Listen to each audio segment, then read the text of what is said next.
నువ్వు దేవుణ్ణి ఆశ్రయంగా తీసుకున్నావా లేదా? సమస్యలు వచ్చినప్పుడు భయపడుతున్నావు, శోధనలు వచ్చినప్పుడు భయపడుతున్నావు, ప్రతికూలమైన వాతావరణం వచ్చినప్పుడు భయపడుతున్నావు, ఆర్థిక సమస్యలు అప్పుల భారాలు ఎక్కువైపోతున్నప్పుడు భయపడుతూ ఉన్నావు, అనారోగ్యం నీ జీవితంలో కొంచెము అలా రాగానే భయపడిపోతూ ఉన్నావు. కానీ నువ్వు గుర్తించట్లేదు ఒక విషయాన్ని. అదేంటో తెలుసా? నన్ను కలుగ చేసిన సృష్టికర్త అయిన దేవుడు నాకు ఆశ్రయమై ఉన్నాడు.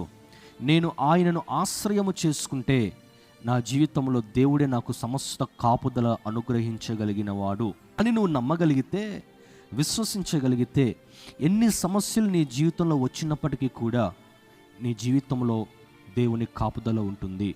ఆ కాపుదల నీకు ఉన్నంత వరకు నువ్వు బలహీనపడవలసిన అవసరం లేదు. దేవుని కాపుదల ఉన్నంత వరకు నీ జీవితంలో ఎప్పుడూ కూడా నువ్వు ఓడిపోవనే విషయాన్ని నువ్వు గమనించాలి.